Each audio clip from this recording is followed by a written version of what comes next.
All right, welcome back to Mississippi Stories. I'm your host, Marshall Ramsey, editor-at-large at Mississippi Today. Got a couple of really great guests today, and even, I don't know, it's hard to say, I think the story's even better. This is a story that I heard a long time ago from a friend of mine named Sid Salter, who I worked with at the Clarion Ledger. And Sid is was in Forest, Mississippi at the time, where he was the editor of the Scott County Times, and then he came over to work with me. But he would always talk about Don Triplett. And I said, well, what's so special about Don Triplett? And he said, well, Don was the first person in the world that was diagnosed with autism. And I went, what? In Forest, Mississippi? Well, our guests today are the producer and co-producers and co-directors of the brand new film that's debuting Thursday, March 25th at the Oxford Film Festival, is In a Different Key, which is based on the Pulitzer finalist book by the same name. I'm very, very excited to have Karen Zucker. I'm going to read the bios here real quick. The co-director and co-producer of the film. She's a journalist and Emmy award-winning network producer, has reported on a broad range of subjects, both domestically and internationally. As a producer at ABC's World News and Nightline, she worked alongside Peter Jennings, Charlie Gibson, and Diane Sawyer, and covered civil rights, presidential campaigns, economic issues, and social trends. She was honored for her role in ABC's coverage of 9/11, which was fantastic, by the way, because I remember watching that live, with two of television's most prestigious prizes, the Peabody and the Alfred L. DuPont Awards. Her oldest son, Mickey's autism diagnosis inspired a new direction in her reporting, to bring a better understanding of autism's realities, something that's definitely important considering 1 out of 54 children now are diagnosed with autism. And the spectrum's pretty wide, but that's still a pretty incredible number.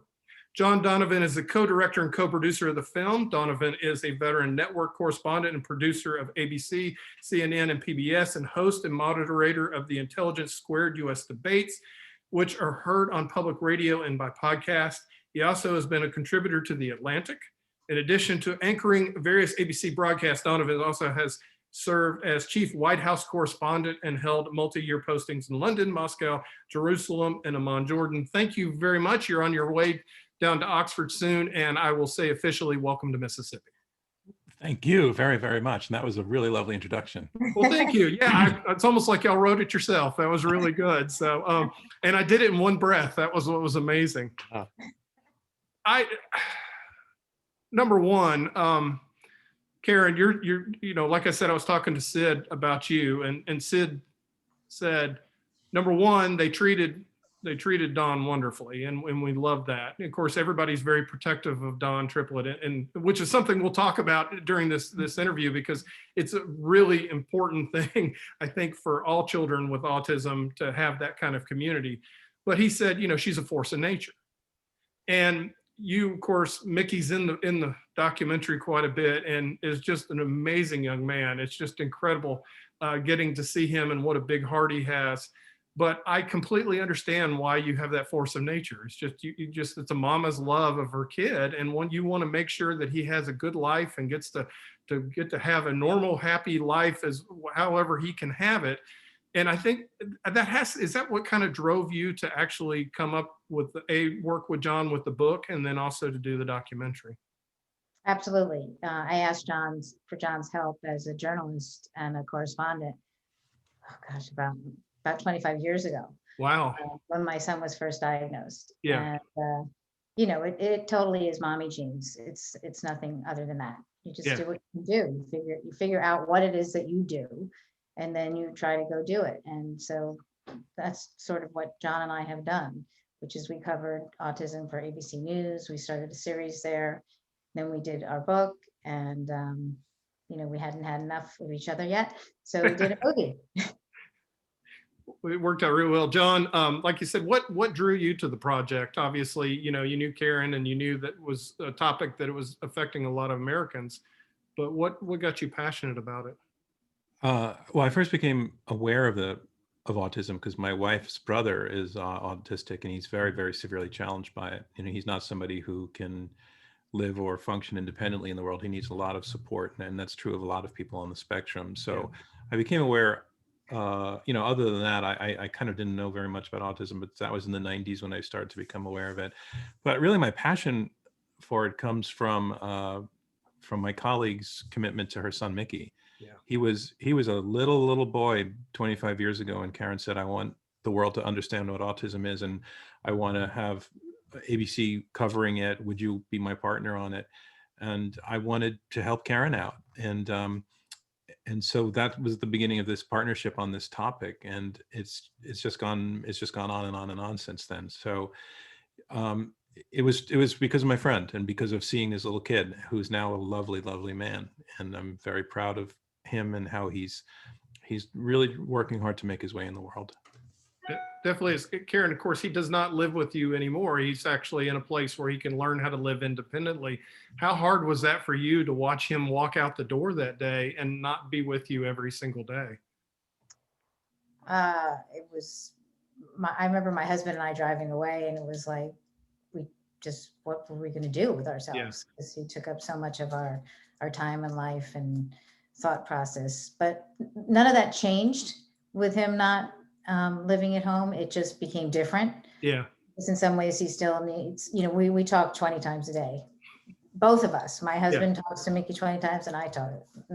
So we're very, very connected. But I really believed in my heart that the only way he could become independent was for him to become independent. Yeah.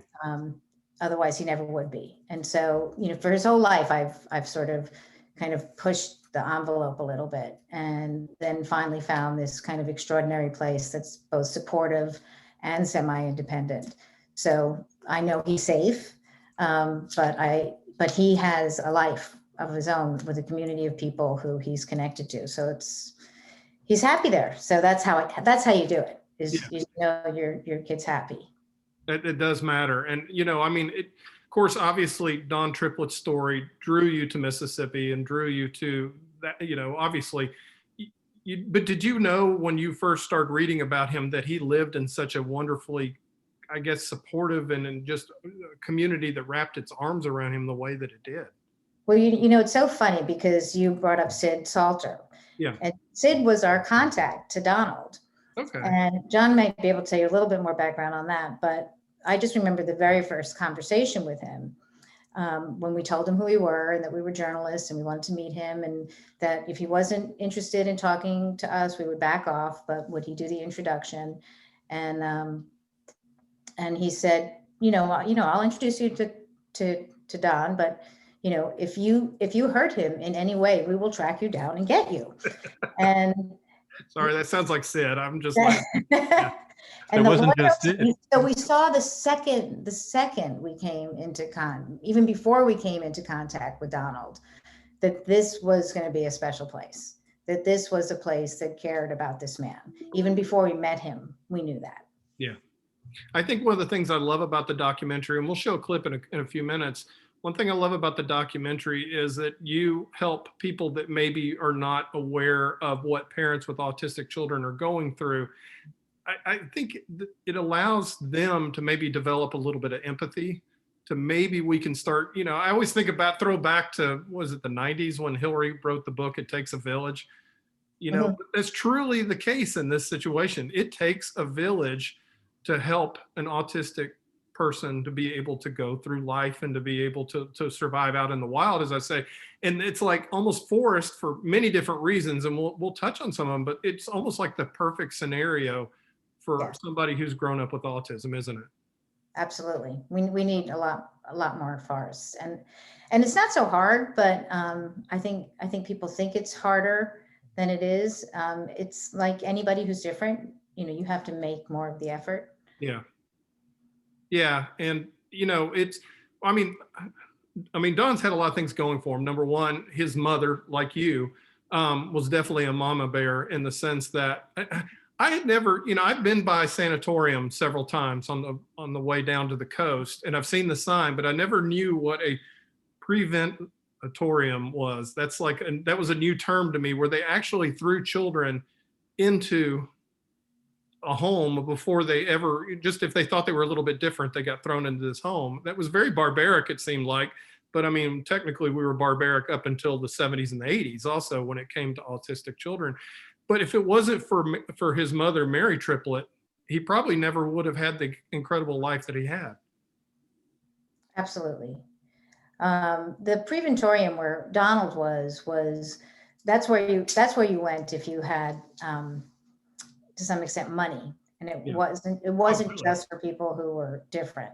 Yeah. John, you can explain the preventorium better than I Yeah, can. yeah. I mean, the Preventorium was founded, I think, in the 20s with all good intentions, because sanatorium was a tuberculosis center, and so there was concern that there were kids who were malnourished, and malnourishment was a far greater issue in the 20s than it is Yeah. today, that they would get tuberculosis. So it wasn't exactly throw the kids away. It was more of a sort of, we want to protect these vulnerable kids. Very often they came from very rural settings, and they would go to this place, and what they would do is that they would give them fresh air and feed them a lot of food. So that, but, and there are people who now have like a community of people. I was in the preventorium. Some of them said they had a wonderful time. Some of them said they had a horrible time.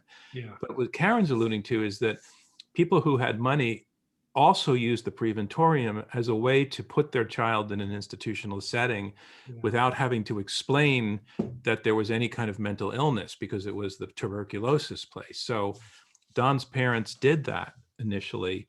And they were a family that had money. His dad was a really successful lawyer and graduate of Yale Law School, and his mother was highly educated, college educated, and her family owned a bank in Forest. So they had money and know-how. So they used some pull to put him there because of the kind of the shame and stigma of having a child like Donald at Yeah. the beginning. You're also right that in general, not this specific preventorium, but in general, if a child was put away as a child, they took the key and threw it away. That was the beginning of the end of their lives. And so this was a very unique situation, both in where he was staying and his family's reaction to what they had done, which is, within a year decided, I don't think this is like, I changed my mind. Yeah. I'm gonna take him home. Made all the Well, difference. that doesn't happen. I mean, Yeah. or it definitely didn't happen then. Well, and they did things like make sure that he went to school, so he was mainstreamed in the sense that he was around the other people that he grew up with in that small town. So they knew him and loved him from an early age too. That made a big difference, didn't it? Exactly. Absolutely. Yeah. On And that. I think that goes, we kept asking people in the Forest, Donald's peers who were, when we started, were in their early 70s. Now they're in their late 80s, because we've been working on this story for a long time. So why did you all accept Donald? And the question made no sense to them, because they hadn't thought about it before. Yeah. They didn't think there was anything special about what they were doing. They just knew that they'd known him their entire lives, and that they had become like accustomed to who he is and his ways, and he's part of the gang. And so the question, it's really interesting, I think, because of what you're saying, Marshall, that it started in school, that they just grew up, that this was the natural way of, I've seen that as when I was getting to know my wife's brother, and I would visit him or visit her family, and I didn't know how to act around him, and he was quite severely impaired. He would, he can't speak, and he would eat food with his hands, and he would grab food from other people's plates and things like that. And I kind of didn't know how to register this, but everybody else in the family was like totally cool with it. Like, he was just one. And the really interesting thing is that had an impact on me, that I very quickly became totally cool with it because of the signals that I was getting. So I think in Forest, because Donald went to school because his mother said, I want my kid to go to school, that changed his life. Yeah. She was like the first woman on the board at Belhaven University too. I mean, she was a force of nature. She really was. Yeah. I've used that word a lot today. I do apologize for that. Just it is on is. One of the things about that, I think you're taking in the movie, you're taking Mickey to go visit him, and that was really incredibly moving. And I hate to blow back, but I tell you what, let me go ahead and just do the clip of the movie so that people can see what we're talking about with the community's love to him. I think that would be good. I'm going to share the screen on Zoom here, so prepare for all kinds of chaos, because that's what usually happens. There we go. He loves to be funny. He'll say, hey, Celeste, I'm going to shoot you with a rubber band on Sunday. It's usually not during the service. It's sometimes before the service or after when the preacher pronounces the benediction, I'll get a little sting, and I'll know what it is.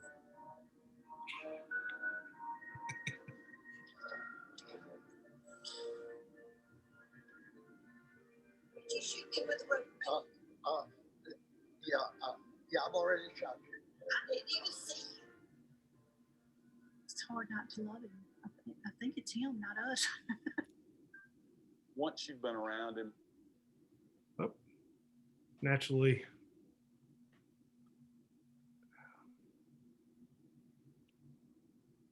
Well, for some reason, the my internet has decided to. So we missed Sid talking there. I'm just going to go ahead and. I can tell you what Sid said because I know Yeah. it by heart. Sid said, Don might have some odd behaviors and some eccentricities, but he's our guy. And I think you'll find that the feeling in the community is that we want to protect him and we want to honor him and he want to respect him, again, because he's just one of us. You also feature in the film several advocates as well. Connie, is it Connie LePen? Am I pronouncing that? Connie Lapin. Lapin, my bad. She's 78 years old. She's still going in the movie. She's still going 100 miles an hour on pushing for mainstreaming for kids in schools. And I mean, but there were so many wonderful moms and dads that you featured that, some of them maybe aren't doing it on a giant scale. Maybe they're just doing it, whether they're tweeting. That gentleman, by the way, you just wanted to reach out and give him a big hug because he makes you realize that maybe social media does have a good purpose after all, other than just flaming people. But the fact that he's created a community, virtually as well. But there are just so many examples there on how we have gone from just literally cruelty to children with autism to today to where we've got acceptance. We've got Julia on Sesame Street. We've got, there are depictions on TV and movies and so forth of people with autism. But, at the same time, that's only a small section of people with autism that they're portraying. So talk about that a little bit, about how your goal in the movie was to actually try to help educate people and get them to be a little bit more open-minded toward this so that we could help create another forest. Well, I mean, that was a long question. I'm sorry. No, that was me trying to decide who was going to answer it. If John was answering, all right. Yeah. We both probably have the same answer to this, which is we did this documentary not really for the autism community. I mean, we want the autism community to have this film and to have the history and to, to see, how to have their movie, really. Yeah. But it wasn't made for them. It was really made for everybody outside the community. And John and I, a long time ago, John phrased it, and we call them the civilians. Yeah. So it's everybody who doesn't have autism or doesn't know about autism. And the idea behind this film was for them to see it and for them to care and for them to learn and get invested and know that they are the community. Yeah. That we all are the community if we understand that and if we, are accepting of that, and that it's not terribly complicated to have the back of somebody who's different. Yeah, I think what John mentioned earlier about, learning, suddenly you go from there's somebody who's different to you suddenly realize, oh, everybody else accepts, the person, and maybe I can too. I think that's when the change truly happens, isn't it? Yes. Yeah, definitely on that. On the movie, you're talking about you want people to see it. And obviously it's going to debut in Oxford. I'm pretty excited about that. I'm glad you came to Mississippi to do it. I guess it makes sense. Now, is Don going to be able to come up for the Yes, Don's going to be there. His niece and nephew and his grandniece and nephew and some of the other people who are in the film will be there. We're really excited. That's wonderful. That's wonderful. Everybody's had their shots now, so we can actually be within 100 yards of each other too. I'm sorry. Oh no, go ahead. We saw a really nice thing 5 years ago when our book came out. We had an event at Millsaps College, and Donald is a graduate of Millsaps, and so we did a book talk there in a pretty big auditorium, and the auditorium was filled, and it was filled with, in fact, a lot of people came over to Jackson from Forest, but a lot of people just came because they saw the advertising locally. They were Jackson people. And then at the end, we went to they always, when you do this book event, they always set up a table for the authors to sign and to autograph books. And so we sat down at the table, and little crowd formed around us, but we saw in the corner there was a really big crowd in the other end of the room, and it was Donald was autographing books. Everybody had bought a book, and they were so excited to meet Donald and to have him autograph the book that it was such a lovely, really kind of gratifying moment for us to see that happen. And it was really lovely kind of community feeling. Yeah, it probably made his day too. He probably enjoyed every single second. Yeah, he was having fun. He was definitely having fun. Definitely. I got to speak over in Forest a few years ago and met him, and he was just like, it was like everybody else in the room, and then this giant bright light over in the corner. You know, he just really does fill up a room with his personality. That's wonderful. You know, you're going to have the premiere, obviously. How, you know, the documentary film business is interesting to me. Now we have so many different streaming platforms and different ways they can see it online. How are you going to be able to allow other people to see it? How is it going to, because with theaters being kind of still half closed? Well, that's a work in progress right now. I mean, one of the things that we're doing is getting into festivals. And one of the silver linings of that is that at the same time as Oxford, there's another festival called Sonoma International Festival. And they're virtually going to be playing the film. Oh, cool. So we've been reaching out to friends and family and organizations to say, you know, if you want a sneak preview, you can watch it there. And so for now, you know, the festivals will help us in some way, I think, give people a place to see it. And we're working on either getting a distributor or self-distributing. We have a few offers, so we're definitely still trying to figure it out. Where do you think, you know, obviously, you know, I mean, Mickey is about to go out. He's very close to trying to figure out what he's going to do next and so forth. And I know you'll guide him for the rest of your days to do that. Where do you think we will be as a nation in maybe 10 years when it comes to the treatment of people with autism? Do you think that there's a grand new awakening, or we're still, you know, there's still going to be some pushback and resistance? Well, that's part of our goal, is to get it out there that you know, movies do change the world. You know, if you think about John, I'm going blank on. We often talk about how Philadelphia was a film that like overnight changed attitudes towards people with HIV. And the band and the Boys in the Band. Yeah. We really do believe that.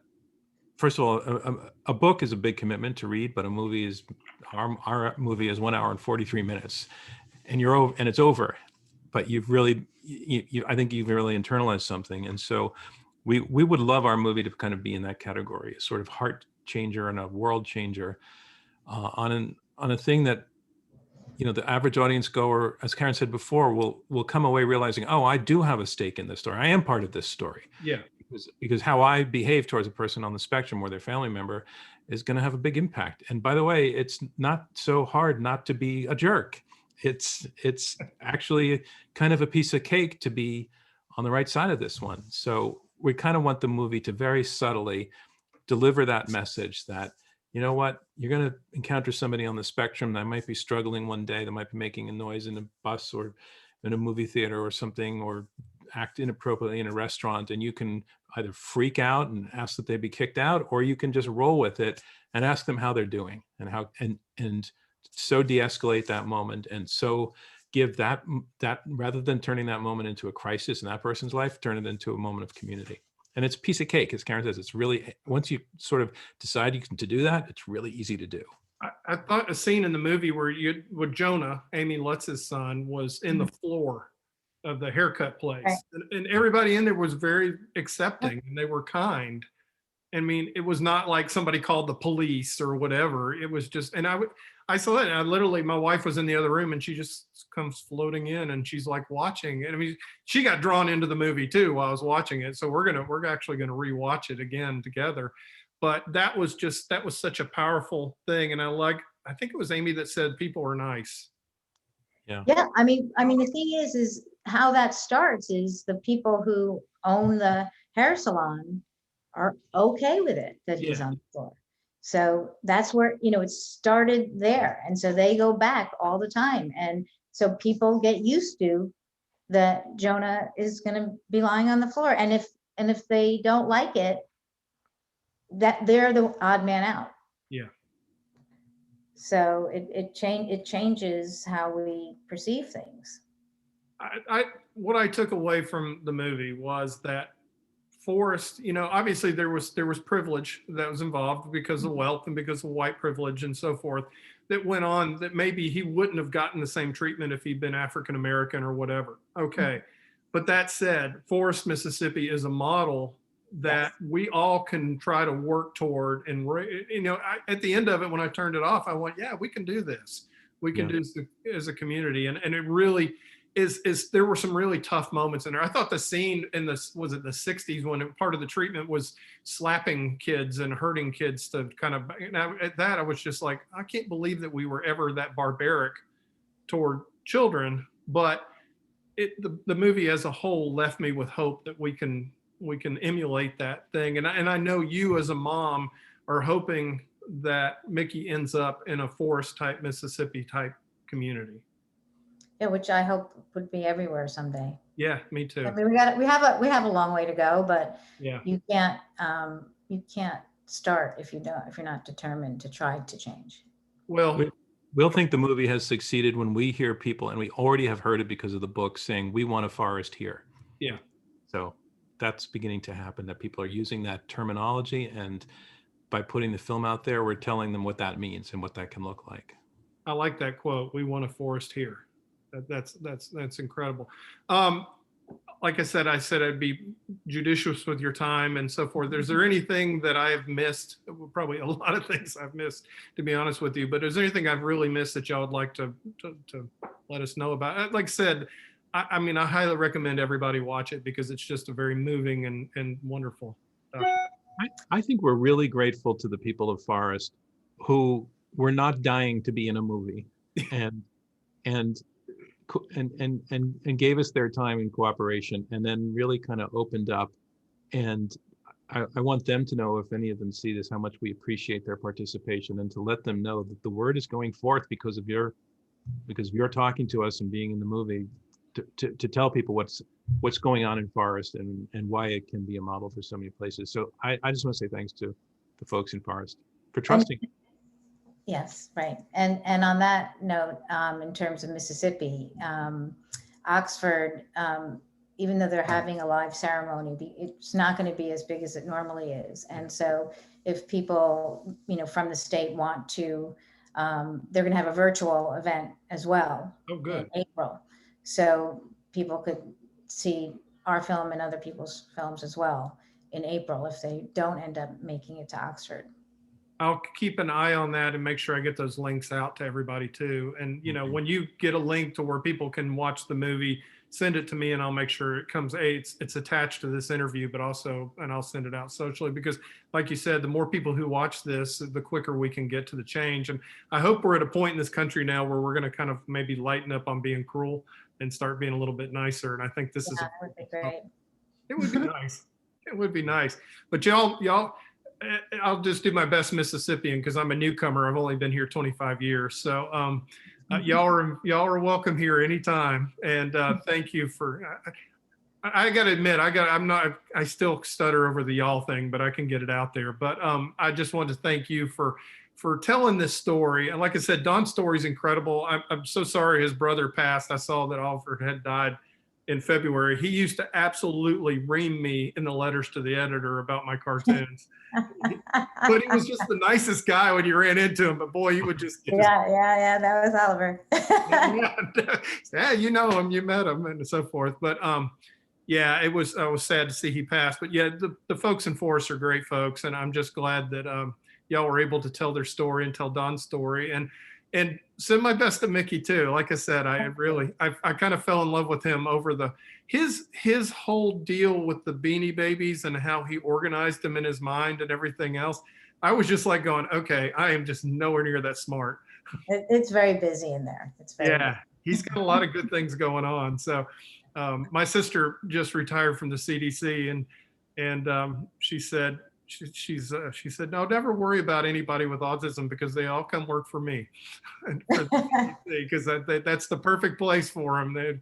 We've got the skill set. We want really smart, wonderful people. But thank you so much for both of you taking the time out to talk Thank today. you, Like I Marshall. said, No, thank you for having us. This was No, really, this was really fun. lovely. Honored to meet both of you. I'm looking forward to watching the movie again. I'm going to get the book also, but it's fantastic in a different key. And by the way, how did you get Wynton Marsalis to do the soundtrack? That was so cool. I mean, it was just like, oh wow, the music's really good on this too. He has a brother with autism, No kidding. No kidding. and so we went and tracked him down. He was completely lovely about it. Was it? Yeah. Well, the music's beautiful too. So it's very well done, y'all. Congratulations, and Thank you. I hope Wednesday night is just everybody's happy and a huge success, and the weather holds out, and we don't have some typical Mississippi crazy weather or something. So, Okay. Wait, Thursday night though, right? I'll Aaron? do that too. oh, Thursday night. That's right. Yeah. All Yeah, right, great. We're coming in Wednesday. That's why you have that in your head. that's right. I had that in my mind. So Mhm.